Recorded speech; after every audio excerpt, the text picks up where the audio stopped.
Good morning, good morning. It's your boy, MarkN MUFC fan people. We are back, we are back, we are live again. Your boy was missing in action, and you know these things happen, guys. But guess what? Your boy was in Berlin, had a good time. Of course, you know now it's back to the business of the Premier League weekend. And of course, Manchester United takes on Arsenal in a big fixture, guys. Let's talk about this because, yeah, it's not as history, but as a living narrative that shape the weight of football right now, folks. And United and Arsenal is one of football's great mirrors, a rivalry born league battles and legendary duels and moments that stretch from Highbury to Old Trafford and now to the Emirates. Across the decades, the clubs have competed with each other and defined the eras. Of course, guys, you know the history of it. It's the most FA Cup winners, the most Premier League winners. But the story today is not only about what happened before, guys. It's about where we are right now, where they stand as Arsenal, top of the league, coming into this game with momentum. And of course, 7 points clear, unbeaten in a long run across all comps. It's shocking to say, I know. I don't want to be the one to be saying this shit about Arsenal, guys, but it's going to be a difficult game. And of course, Man United coming into this fixture, it's a different situation for Man United. By contrast, we have been finding our footing in a season that looked uneven. Have we finally found a spark? There was a statement win over Man City under caretaker manager Michael Carrick, guys, that reminded us of the history of what the belief is in the Man United culture and what our DNA is.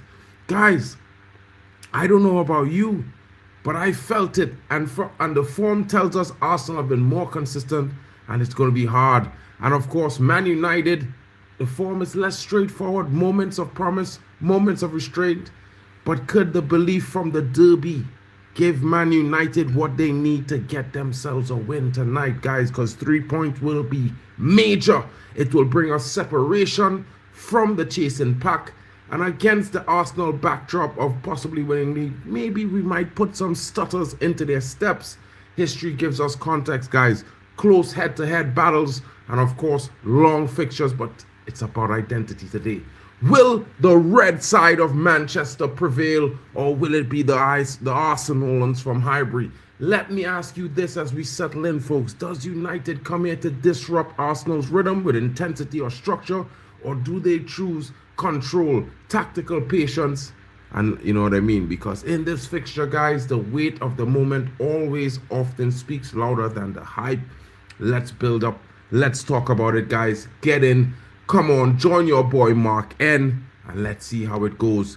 But what are your thoughts, folks? Let me know in the comments. Let me know how you are feeling. Of course, we're going to be taking this game very seriously. We need 3 points, but I won't say it's a must win. I would say we must show a performance, folks.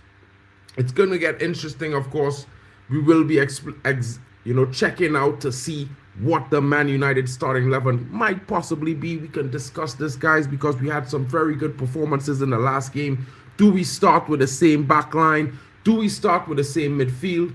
Is it going to be the same starting 11, folks? Because these things will all impact the current form. And people might say, we should bring this player back in. Sesko had 2 goals in one game and a 3rd goal in the second game. He didn't come on the pitch. Will he start tonight? I don't know, folks. But I would say to you guys, Dorgu, who I would be criticizing heavily, everyone knows he had a very good performance.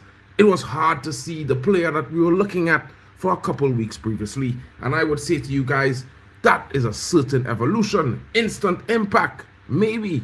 You know what I mean? It could also be the players really just finding a good performance. But let's not dwell on the negatives. Let's try to look at the positives and go forward into this matchup. Of course, we know Arsenal is going to be a tough test. We are at Highbury. Our form has been up and down. The Arsenal team, they've been looking very good. They've beaten this team 3-1 this week in the UCL, guys. It looked like a domination.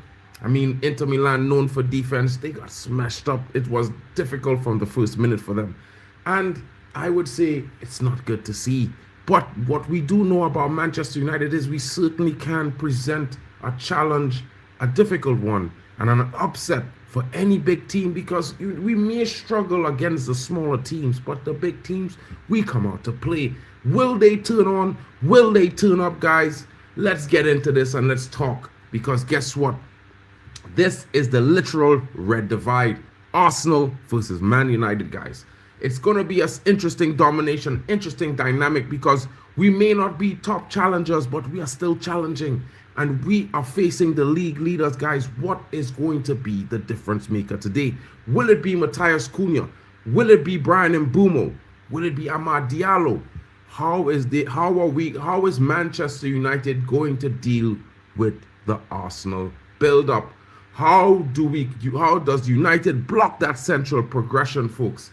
It's going to be an interesting dynamic. We know Arsenal likes to go to Saka on the wing as well, but Man United certainly have shown in the game against Man City that we can funnel all attacks where we want it, out to the wing, pocket it in the top of the midfield, or push it out to the left. And we have managed that very well with the zonal marking press tactics which we employed under Michael Carrick against Man City. It's going to get very interesting, guys, and the key battles are going to be on the wing. How do we manage the wide duels, managing Arsenal wingers while keeping our own outlets alive so we can attack?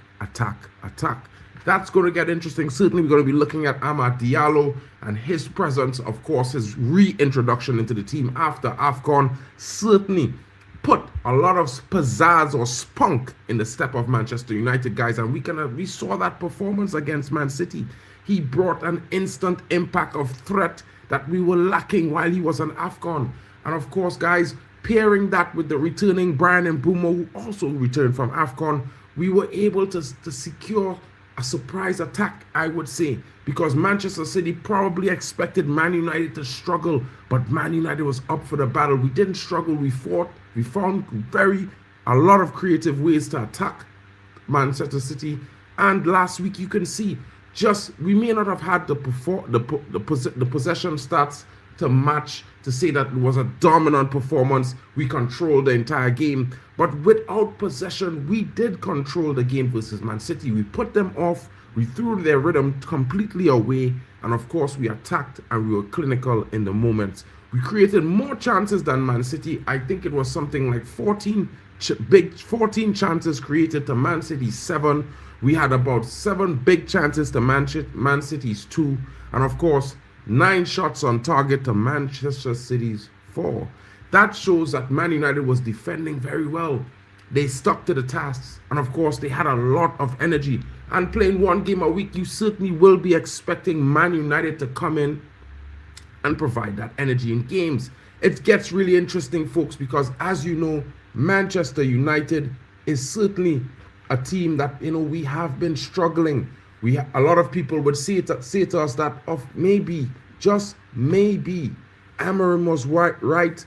The club did not back the manager like they should have. But at the same time, folks, does that really matter in the moment when you're the manager and you have to get your squad ready to face opposition? No matter who it might be, you have to get the best of what you have. And this is something that a lot of managers may struggle with, and a lot of people might misunderstand. And of course, this is Manchester United, guys. And risk management in this game, brave selections or pragmatic control, what is going to set Michael Carrick apart today? How is he going to set up? What is his tactics going to be? And of course, guys, I would certainly like to predict that he's going to do similar things to what he did against Man City. But when you look at the way Arsenal plays, they don't play like Manchester City, folks. They don't share that same sentiment. So it's going to be a different sort of battle today. I expect Manchester United to show up maybe in a similar formation, but I do expect different roles for some of the players. Bruno Fernandes, I expect him to return into the 10. Of course, folks, we would all be saying, where was this? He was certainly performing to a certain level in the midfield role, but in the 10, the guy is elite. We know that he can create anything and almost everything at any time, and he will always find his attacking players. This is what Bruno Fernandes is king at, guys. And as you heard Henry break down his intelligence, he's not just playing football, he's thinking it. And I think a lot of people need to understand how great that is and how much we need that in this game today. We're going to need Bruno to be at his very best. And of course, we're going to also need Mbeumo to show up like he showed up big time against Man City. Folks, what are your thoughts in the comments? Let me know. What are you thinking? Where do you think Manchester United is going to hurt Arsenal? How are we going to get ourselves into this game? And how are we going to get 3 points? Now, guys, when I say to you, this game is definitely about the first 25 minutes. It's going to decide this game. In my honest opinion, the way Man United start, we must have a positive start. We are certainly going to be up against the wall in this performance because Arsenal have been doing well. They're showing strong character and good performances and very clinical nature. Even Gyökeres was so shocked that he was so clinical with the goal he scored against Inter in the midweek. That makes things very interesting for Manchester United, folks, because, like I said, we will be underestimated and our form has not been great. But certainly, Manchester United always presents that attacking threat to any and every single team that comes in and comes up against us. It will be very, very interesting, as you know, because, guys, how could we predict the scores of this game?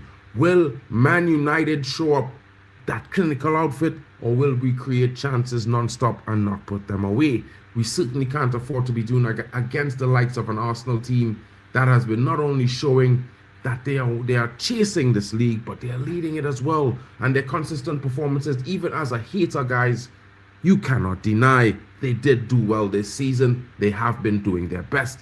Where the key battles lie, how will Man United's defense deal with the likes of Saka and Victor Gyökeres, will certainly likely be starting in this match. You know, I think Saka presents a certain threat, but we have the possible players to deal with that threat as well. Luke Shaw on the left is a veteran. Of course, for some people, including myself, he's not the barometer. Maybe he should have been moved on a while, but we're going to need him to do our job today, and that's lock Saka down, push him wide, harry him, stress him out, and make sure he doesn't get into his rhythm. I think that's going to be the coach's instructions for Luke Shaw today. It's going to get very interesting when we keep moving forward from that point, because, guys, when you look at that dynamic battle, you got Lisandro Martinez in the center of the park, possibly a returning to Lit, which we will be talking about shortly, guys, because we are going to be looking at the manager's press conference really quickly, so you guys could have a more in-depth understanding of what the manager is going to be doing, what is his thoughts, how does he want to approach this game. And folks, as much as I will say it, yeah, when you feel the way Manchester United plays, it's what we are looking for, folks. A lot of people might say that, you know, we need to be doing this and we need to be doing that, but realistically, folks, what I say to you, Manchester United certainly needs to be Manchester United. Don't let anything get in the way of that, guys. You know what I mean? 1 second, folks. 1 second. I need to sign in.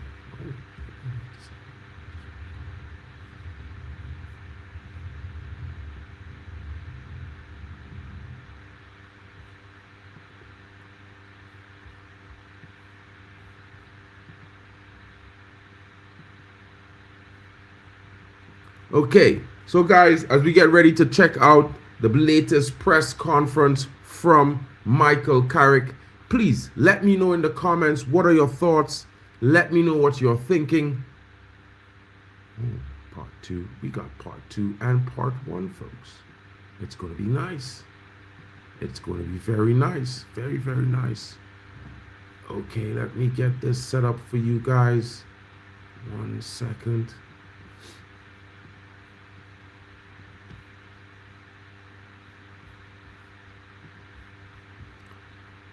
Let's just get this out of the way for now. So, guys, get in the chat. Let me know what you're thinking about Arsenal versus Manchester United, of course. Don't forget to smash the likes on the way. Thank you, Brush. Big up to you in the building. And I think I haven't seen what Michael Carrick has said, but I'm certainly interested into hearing what the manager's thoughts are, how he's going to approach this fixture, and of course, I'm pretty sure you all are interested as well. If you have already seen it, of course, I mean, enjoy it with me a second time. Let's discuss, because your boy hasn't seen it at all. You know what I mean? So let's get in. Let's hear what the United manager has to say, and of course, let's see how does this energy translate into the Manchester United fixture today. First of all, looking ahead to the game, obviously you had a fantastic result last week. How's the mood been, and what's the team mood looking like? I'm not going to tell you the team first off, but any injuries there? No, everyone came through the game really well, actually. I mean, I can't say anything apart from the obvious. It's been a good week. I think it was a big result, big performance, and a big kind of big uplift. With the feeling and inside the stadium and it's getting that balance. Between taking the encouragement and the confidence from the game itself and the performance, and keeping level-headed and our feet on the ground, knowing we've got another big game coming up, and one game doesn't change and make you a great team. It gives us a great foundation to build on. So yeah, there's a lot of confidence, there's a lot of good feeling within the group, but measured with that, and we know what's coming, and we've got to be ready for it. The club announced yesterday, and Casemiro himself announced that he'll be leaving during the season. I'm guessing another pivotal role, but it also raises question as to some other players' futures. Harry Maguire, for example, another person's contract's running out. Has the club had discussions with him about his future? Does he know where his future lies? I think that's just coming into that time of the season, really, and with contracts, and obviously January is January in the window, and kind of working my way through that and coming towards the end of the season in terms of contracts and decisions, and that'll obviously be taken in discussions and in good time, really, and at the right time. So I think the kind of announcement for Cassie, I think was for clarity as much as anything. It was kind of decided anyway, before I arrived. So it's not just a knee-jerk kind of decision, but the game is 1600 UK, 4:30 UK time, my bro. If you're in Europe, it's 5:30 UK it time. means for him to be here, if and you're in the to Caribbean, finish the season strong. I've already had that conversation with him, and he's desperate to do well and finish well. And give or take the middle of the day, 11 o'clock, give or take, bro. Michael, just on that, does that mean that you're going to be involved in? So guys, just a quick one. If you guys didn't join in at the beginning, Michael Carrick was asked about if there's any injuries in the team. He replied, no, everyone made it through this week, fit and ready. So we have a full squad going into the Emirates fixture. Of course, he was also asked about Casemiro's departure at the end of the season, which he replied, I think it's more for clarity than anything else. We've been going through the transfers and trying to prepare ourselves, and according to this is the best decision going forward. So Casemiro, although having a pivotal role till the end of the season, he will be leaving Manchester United, confirmed by Michael Carrick. He's also been asked, what is Harry Maguire's role? Will he receive clarity? Is he going to be one of the players departing? Michael Carrick replying confidently, currently it's not the case. Currently, Harry Maguire is a player of Manchester United. We have not came to that discussion with Harry as yet, so he's still a Manchester United player. And of course, as we proceed through our preparations for the summer, all of these discussions will be had and clarity will be shown, folks. These discussions, because obviously it's a bit of a weird situation that at the moment you're only here until the end of the season, and then clearly the club's got to operate beyond that. I didn't know what kind of input you had into. Why not, bro? Surely targets. Surely you can have that. Look, you can make it happen. For the week or so that it's been so far, I think looking too far down the track hasn't happened just yet. I think it's been the initial thoughts of what's happening now. I think what the important thing for me is any decision I make on my staff mate or the club mate, it's not short term. It's not just to to get through to the end of the season. You know, I've got a responsibility to whatever happens next for it to be in a good place and moving forward to make the right decisions. So, you know, as time goes on, I'm sure we'll be part of it and we'll work our way through it. Just in terms of the injuries, Manchester Lake, when he was first missing, Ruben said, oh, I'll be back next week, and now we're weeks, months down. Is he anywhere near? Hopefully, yeah. He had a bit of a setback initially before I arrived, I think, and only small, but it's maybe not so much a setback. I think it just was a little bit slower than we'd hoped. But he's certainly getting closer, and you know, hopefully in the next couple of weeks or so, without putting an exact time, he'll be back and around it, and it'd be great to have him back. Michael, how are you feeling about Arsenal? Yeah, looking forward to the game. It's a big challenge, you know. They're a very good team. It's pretty obvious to say that they've got so many strong points to the game in the squad, and so it's a big challenge. You know, they're where they are for a reason, in the Champions League where they are for a reason, and so we're fully aware of that. You know, not taking that lightly at all. It's we feel we're in a good place, and we're going there looking forward to the game. So it's where we want to be, you know, in that with that real positive and that energy and that enthusiasm to go there and be positive. But yeah, for sure we know that it's not going to come easy. The manager there giving the reality check. Arsenal, very strong opposition. As much as we are rivals and we will banter the Arsenal folks, don't forget they're showing their good form, not just at the top of the Premier League table, also at the top of the UCL table as well. You know, they are going on their run. They are one game away from a possible possible final in the Carabao, as well as, you know, the run in the FA Cup will continue for Arsenal. You know, Man United have been out of all competitions, as we have confirmed. You know, Darren Fletcher's second game in charge, the FA Cup game versus Brighton, we lost thoroughly 3-1. Guys, tough one. But with the performance against Man City, folks, we have shown some strength, we have shown some vibe, we have shown some creativity, we have shown some camaraderie, we've shown some focus, we've shown drive, we've shown a lot of energy in that game as well. And of course, folks, what I would say to you all is that in that performance, we really did give Man City the run of the day. They really never had a chance. You know, it's not one of those games where Man United was defending for long periods of time. Man United was dominating the game, even though we were out of possession most of the time. When we had it, we used it very, very wisely. Very, very clinical in front of goal. We created so many chances. We could have won that game 7-0, guys. 7-0. We scored 5 goals. 3 were ruled out. 2, you can see that it's a possibility that it was right. But the last one, Matthias Cunha was way onside and delivering the ball to Mason Mount. They said Michael Cunha was offside, defeats me, folks. I'm not going to be one of the folks that says I rate the guy hugely, because I don't. But certainly he had a good performance with a massive game-saving block. And then that assist, he should have had that second assist as well. It was just kind of shit, that decision. But you know, sometimes that's how it goes in the Premier League. But you know what I mean? Let's see what Michael Carrick rounds up with, because there's a second part to this press conference, and we'll want to hear what he has to say.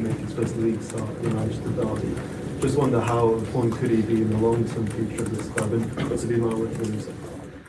Yeah, I've really enjoyed working with Cobby. I think I've known him since he was young. I think I started working with him a little bit when he was 13, 14 years old, when I was kind of going through my badges myself. So it's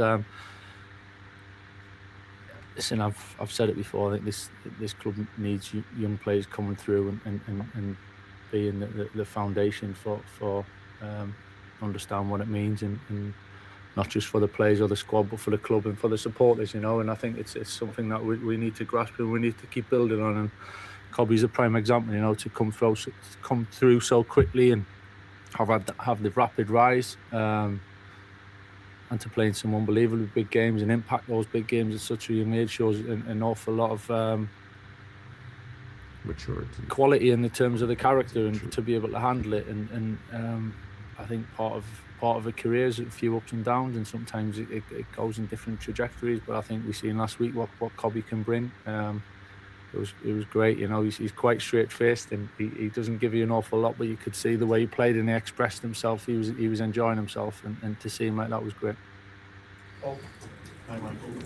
Again, folks, you know, to touch on that, a lot of people are, you know, at odds and ends with the Kobe Mainoo situation. Of course, some people would say, you know, him wanting to move out, not having patience as a youngster, shows why we need to change the culture at the club. But some people might say that, you know, the manager kept Kobe back unfairly. He tried to change the player's profile and role, which really does not suit the player.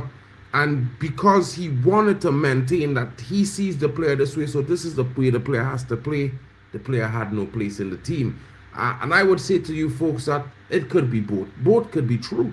At the same time, we have to remember part of the DNA of Manchester United and the foundation is young players being part of that and part of our squads.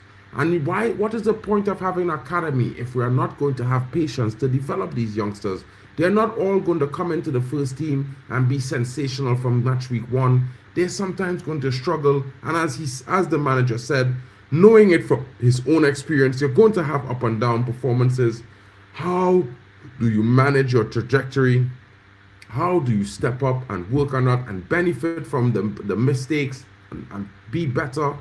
This is how you go from being that player who just came out of the academy to a player who deserves where he is right now. Guys, it gets pretty interesting, and of course, most people would say all sorts of other things, but the real is that we need to show good performances. No matter if you're a young player or you're joining a team, if we purchase you for 60 million or just 20, you have to give 100% for Man United. Guys, like I said, played against Arsenal. It is what it is. Lots of battles when the clubs were both going for the title. Obviously, Arsenal have kind of pulled away the last 2 or 3 years to actually be up there challenging for the title. Can United look at Arsenal as some things that they've done as a sort of example of how to sort of get out of that rut and get up there and challenging again? I think we've got our ideas, you know, and what needs to be done and how we need to get there. I think credit to Arsenal, you know, they're in a really strong place at the moment, and they've built the squad and the group, and Mikel takes a lot of credit for that. He's done a fantastic job, and I think we've got our own ideas as well of what we need to do and what it's going to take to get there, and that's what we'll keep working towards. This question comes up a lot, folks. Should Manchester United take pages out of the books of Man City, Liverpool, Arsenal? And I pretty much resonate with what Michael Carrick just responded and said, because he said, guys, we have our own ideas. We have our own ways that we will do things. You know, power to Arsenal. Congratulations to them for the hard work and building their squad and what they are doing. But we have our own way. Come on, Siri, shut up. Anyway, so it's one of those things, folks. I know there will be lots of different opinions, different discussions, different ideas on what we should be doing. But I would say to everyone that realistically, you know, we are Man United and we need to do what works for us. Sometimes you can look at what others are doing, but copying it may not work out for you. You know what I'm saying, folks? Let's just get through this press conference. You know, there's going to be a big watch along a bit later, guys. So hopefully you're going to be there with me as well. I'd like to ask about the use of Brian Bruno with Derby, played as a centre forward. How does his game, the centre forward, contrast to Benjamin Sesko and Josh Mazet? Yeah, it's just variety in terms of the strengths in some ways. I think Brian gave him a bit of a free role in many ways in a partnership with Bruno last week, and to drift and to fill different spaces. I think Ben's very good at playing on the last line and runs in behind, and I think we've seen it over recent weeks, and he's done great to get his goals, so he's in a good place. And Josh can do a little bit of both and plays and drifts and plays in the hole and plays in feet and links and is very good at bringing other people into play. So just different styles, you know. I think certain games will suit different styles. It's great to have that flexibility for sure, and Mateus come on through the middle and made a big difference for us in terms of carrying the game into the later stages and creating a second goal. So we've got good options through there, and we just felt last week was that was the way to go, and obviously, thankfully, it paid off for us. Hi, Michael. Like we spoke about earlier, guys, when we asked the question, will Benjamin Sesko get into the starting lineup? How will they make changes? How are we going to utilize the different functionals of players in attack that we have? And there you have it, the manager saying it there. I didn't even watch the press conference before I'm playing it now, so I'm seeing everything and I'm like, yo, this guy knows what he's saying. You know what I mean? I'm not expecting him to take over as the permanent manager, folks, so let's not get gassed just yet. But let's listen to let's try to analyze what he just said. Benjamin Sesko plays through the lines, gets in behind. He's very strong, very good at hold-up play. He offers something. Brian and Brumo, you know, he can have a more free role. He can get into spaces, get around, drop deep, help out, and still play that role. He offers something else. He also mentioned Joshua Zirkzee does a bit of both. Links up. He specifically stressed the link up with Joshua Zirkzee better than these guys and lets you know that he's seeing different things. And the impact of the game and how we approach each game will certainly depend on what we think is better to approach a game. And I like this, folks, because I know a lot of people want the same, but I like a little bit of pragmatism. I like a little bit of dynamism, a little bit of change. You know what I mean, folks? It keeps the competition. It keeps these guys jealous. I mean, the Liverpool fans, they're such sore losers. Smacked up by Bournemouth 3-2. Woes and woes. They cry and they fail. You know what I mean? Just look at them. Big up to Biku Talks for Biku Football Talks in the building. Biku, you lost, bro. You got smacked up by Bournemouth. What's your excuse? 400 and something million spent in the summer down the drain. Where's Isak? Where's your players, bro? Park up. Take a side road. Watch a big team, bro. I'm just asking about Diogo. He's a player who's had a difficult season. There was a bit of frustration with him early on in the game last week as well. It seems that fans have kind of criticised him a bit this time and not fully taken by him. How do you think he's having a season, and do you think kind of settling into a role at right back now might help him after being moved around a lot this season? Yeah, I thought he played ever so well last week. I have to say, you know, there was obviously the incident and the yellow card, and that was probably after 10 minutes or so. So to go one-on-one with the winger for the rest of the game and to manage that and to defend as well as he did, it was very impressive. So I was delighted with him last week. I think it's pretty obvious, you know, at times there's been a few ups and downs with performance, not individually but collectively. So then it's not easy to get your rhythm and find your top form individually. But I think Diogo, from what I've seen here, I've known him for a while and seen him this week. He's really focused. He's desperate to do well. Loves playing for the club. You can see that. And as I said, he played fantastically well last week. So lots for him to build on. Contradicting opponents, contradicting thoughts there. The manager saying that he thought Diego Dalot was very good last week. Of course, he had the mistakes, but he showed good maturity in managing his performance and his competition with the winger for the further 80 minutes after being yellow carded. And a lot of folks might probably disagree with the manager. I can't lie. You know, I think Diego Dalot had a lot of up and down performances. Some poor performances. He had some good performances. But I think also moving around and the fact that we weren't having good performances from a lot of players consistently, it's going to be difficult for players to find their own form. And I mean, we're not good. Not every single player is a Bruno Fernandes. Not every single player is like, you know, a Kevin De Bruyne. Not every single player is going to be elite in the sense of generational, that they can just find their form no matter what. Some players need their teammates to be in good performances as well, guys. You know, and this is the thing where we say it can get interesting. It can get very interesting, and it will continue to do so. The manager has his way he sees things. We have our way we see things. It's going to come to the middle sometime. Around him at the end last week, obviously he didn't get on. It felt like you inherited him at a good time in his United career after what Darren had done with him. How do you now go about managing him when he's not played for 2 weeks and might risk kind of losing that momentum? And what have you made of him since you got him straight away? Yeah, I don't think it's losing momentum. I think it's, as I said, it was a team for last week to to go into the game in a certain way. I think he's in a good place, but I think he's trained really well. Obviously, we're working with him and keep trying to improve him as much as possible. But I've been really impressed, to be honest, the way he's trained and he's finishing and the way he's gone about it. So yeah, I don't see it as anything else other than pushing on and using what he's just done over the last month or so as a stepping stone to be here and successful for a long time. Guys, let's go to the second part because it gets very interesting.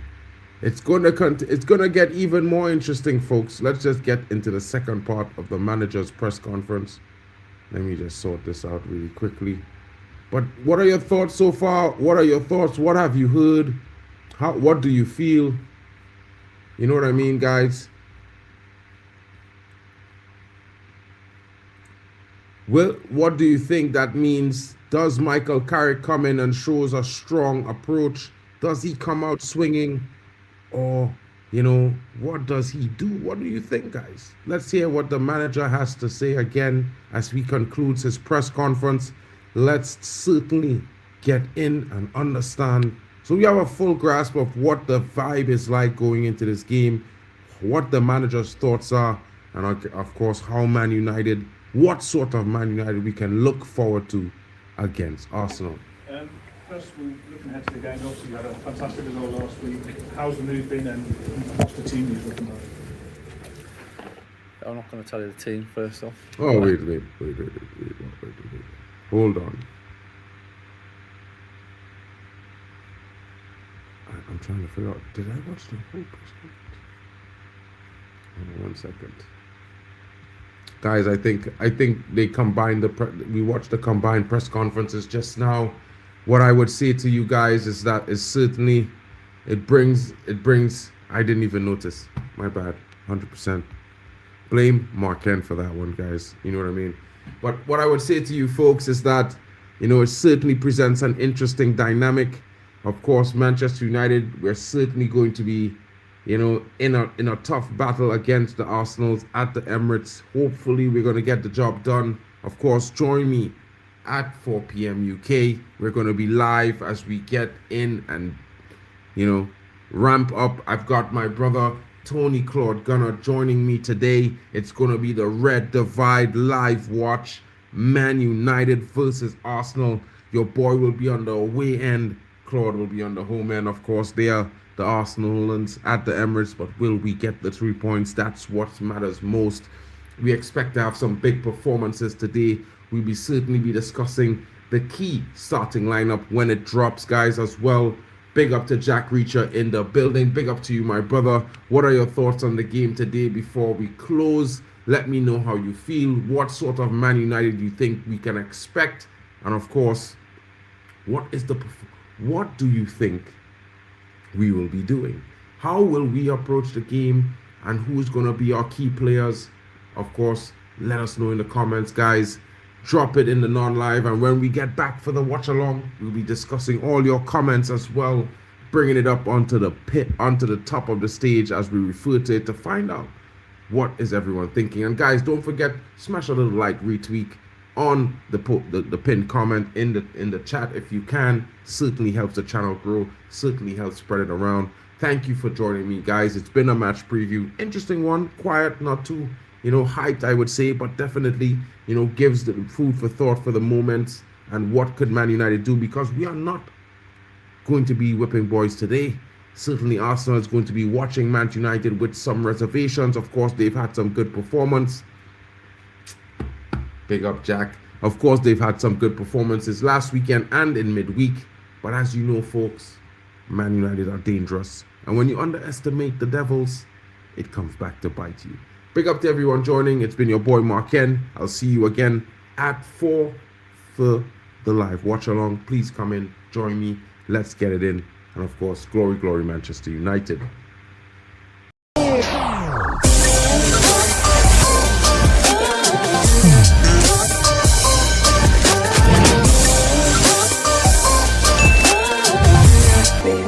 Baby.